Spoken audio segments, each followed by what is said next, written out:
আমার কেন জানি ছোট বাচ্চাদের ড্রেস করতে বেশি ভালো লাগে। এখন যে ড্রেসটার কাপড় কিনতেছি এটা হচ্ছে একটা বারবি ডল লেহেঙ্গা হবে। তো বাবুটার মা আমাকে বলছিল, আপু তুমি আমার মেয়ের জন্য নীল কালার দিয়ে বানাই দিবা। তো আমি নীল কালারের ভিতর আমার পছন্দ মতো কাপড়ই নিয়েছিলাম। এখানে হচ্ছে ক্যান নিয়ে নিলাম, যেহেতু বারবি ডল হবে অনেক সুন্দর ফুলাতে হবে। এই যে তৈরি করতে বসেও গেলাম। তো এটার সাথে কিন্তু ওড়না ছিল, তারপর মাথার ব্যান্ড ছিল। হ্যাঁ, ব্যান্ড এগুলো ওড়না আমি সুন্দর করে আমার মনের মতো করে বানাই দিয়েছিলাম। তো আপনারা লাস্ট পর্যন্ত দেখলে বুঝতে পারবেন যে ওড়নাটা হচ্ছে একদম ইউনিক যে টাইপের ওড়না উঠেছে সেইভাবে কিন্তু আমি তৈরি করে দিচ্ছি। আর মাথার হচ্ছে একটা সুন্দর একটা ফুল করে দিয়েছিলাম আর কি। তো এই যে কথা বলতে বলতে আমার কিন্তু এই যে মাথার ব্যান্ডটাও করা হয়ে যাচ্ছে। দেখেন এটা কিন্তু মাথার ব্যান্ড ব্যান্ড বলতে এটা হচ্ছে একটা মানে ফুল করে দিয়েছিলাম আর কি, মাথায় মানে ক্লিপ দিয়ে ফুলটা দিয়ে রাখবে আর কি। তো এই যে আমার কিন্তু কথা বলতে বলতে ড্রেসটা কিন্তু অলরেডি হয়ে গেল। তারপর পিছনে কিন্তু টার্সেল ছিল।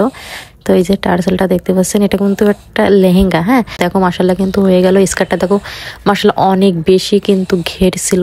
আর এই যে উপরে ব্লাউজটা দেখতে পাচ্ছ, এটা হচ্ছে ফোদা টাইপের করে দিয়েছিলাম, ছোট মানুষ যেহেতু। পিছনে টার্সেল ছিল আর হাতা কিন্তু প্রিন্সেস হাতা। আর এই যে ওড়নাটা দেখো অনেক সুন্দর, কিন্তু বাচ্চাদের কিন্তু এই টাইপের ওড়না পরলে কিন্তু খুবই ভালো লাগে। দেখো এইভাবে দিয়ে পড়বে। আর এই যে মাথার যে ফুলটাই, যে তোমরা যারা আমার কাছে অর্ডার করবে অবশ্যই কিন্তু ভিডিও কলে আমাকে দেখে তারপর অর্ডারটা কনফার্ম করবা।